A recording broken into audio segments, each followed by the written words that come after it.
나는 김호중을 알고 난 후부터 이상한 습관이 생겼다. 그것은 김호중에 관한 기사를 매일같이 수시로 검색하는 일이다. 2025년 11월 30일, 이날도 부정적인 기사가 올라오지는 않았나 하는 불안한 마음을 안고 김호중을 검색했다.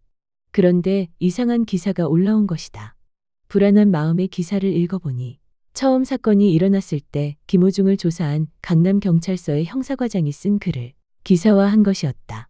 그 기사에는 형사가 올린 글의 일부만 게재됐고 나머지 내용을 보려면 더중앙 플러스라는 것을 구독해야만 했다.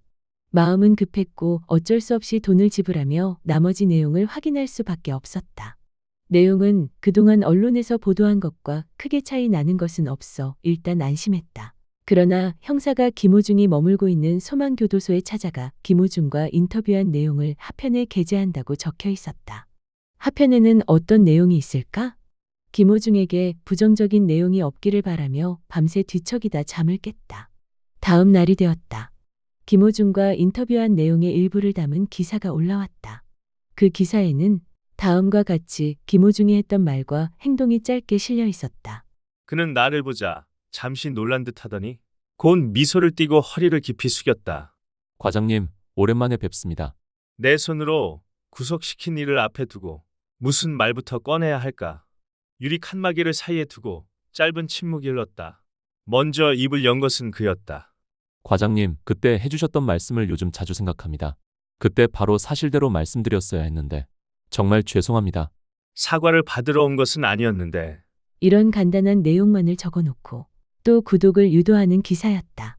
나는 이미 구독을 했기에 빨리 인터뷰 내용을 찾아보았다.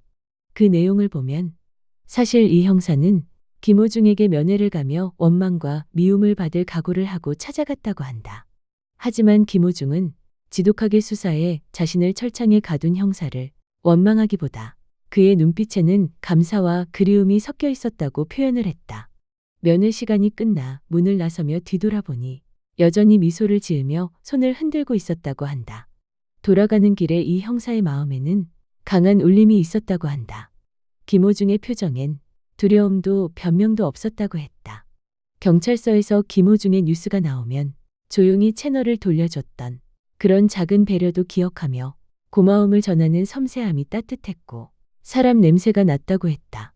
내가 그 글에서 읽은 김호중이 했다는 말 중 가장 기억에 남는 것은 제 잘못을 숨기지 않고 드러내 누군가가 같은 잘못을 반복하지 않게 할 수 있다면 그 또한 제게 주어진 삶의 의미라 생각합니다.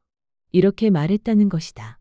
김호중은 아직 젊은 나이지만 생각의 폭이 참 넓은 것 같다고 생각했었는데 내가 평소에 생각한 김호중과 다를 바 없는 말이었다. 나는 김호중이 감정 정리를 빠르게 긍정적으로 전환하고 넓은 마음과 넓은 시각에서 바라보며 사고를 한다고 생각해왔었다. 김호중의 요즘 일과는 책 읽기, 가사 쓰기, 신앙생활이라고 했다는 글을 읽고 모든 것을 내려놓고 마음이 평안한 상태임을 느낄 수가 있었다. 이 형사는 글 말미에 이 사건을 바라보는 자신의 심경을 적었다. 그 내용을 대략 요약해보면 연예인의 거짓말이나 위법 행위는 개인의 도덕적 결함으로 비난하기보다 조직에 속했기 때문에 조직 논리로 바라봐야 한다는 것이다. 연예인은 개인의 자율적 판단보다 조직의 생존 논리에 종속되기 쉽다는 것이다. 우리 사회는 연예인에게 유난히 높은 윤리 기준을 요구하기에 잘못을 했을 경우 한순간에 추락할 수 있다. 그러므로 연예인이라는 신분은 진실을 말할 자유조차 힘들다고 했다. 사건 당시 김호중은 회사의 핵심 자산이었고 김호중이 무너지면 회사 전체가 위태롭기 때문에 브랜드 김호중을 지키기 위한 행동을 한 것이라는 것이다. 그러면서 당시 사건의 대응은 정교한 공작이라기보다 불안과 체계적 압박이 결합해 빠르게 굳어진 선택들이었다고 했다. 또한 김호중이 거짓말한 것은 계획적인 악의에서 나온 것이 아닌 회사 전체가 붕괴될 수도 있는 두려운 위기 앞에서 자동적으로 나타나는 생존 본능이라고 표현하며 진실을 말하면 집단적 비난이 돌아오고 관용이 없는 이 사회가 진실을 말할 자유를 막았고 그런 선택을 하게 만드는 책임은 우리 모두 있다고 말하고 있다. 결론적으로 말하면 김호중이 거짓말은 한 것은 자신의 잘못으로 회사가 위기에 처하는 것을 막기 위한 선택이었다는 것이다. 경찰 조사 과정에서 그는 10일 만에 음주를 시인했다. 다른 직원들이 다 사실을 인정할 때까지 버틴 것이다. 결국 진실을 말하고 싶어도 10일 동안 거짓말을 할 수밖에 없었던 것은 회사를 지키기 위한 선택이었다는 것이다. 앞에서 김호중을 조사하고 구속시킨 형사는 당시 사건의 대응은 정교한 공작이라기보다 불안과 체계적 압박이 결합해 빠르게 굳어진 선택들이었다고 했다. 즉, 즉흥적이었고 어설펐다는 것이다. 또한 김호중의 거짓말은 두려운 위기 앞에서 자동적으로 나타나는 생존 본능이라고 말했다. 인간이라면 본능적으로 살기 위해 나올 수 있는 자연스러운 행동이라는 것이다.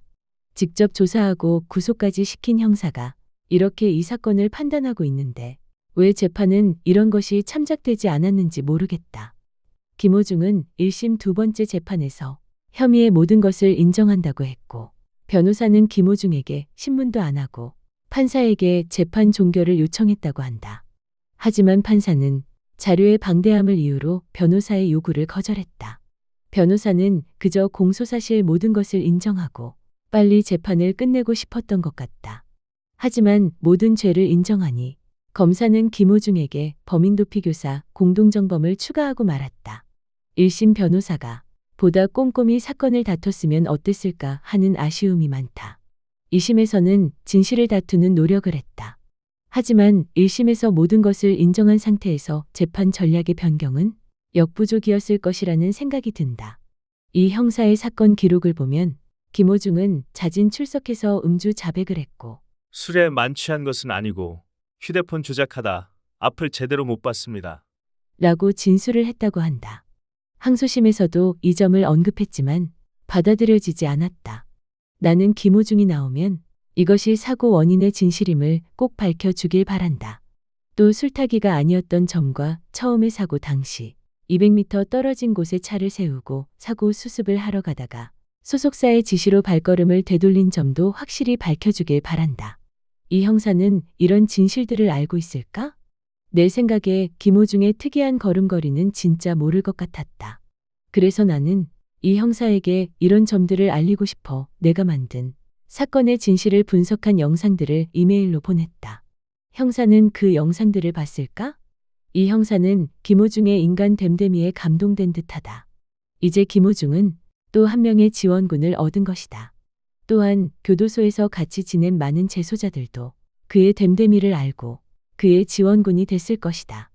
그들이 비록 지금은 죄수의 신분이지만 그들도 대한민국의 엄연한 국민이니까.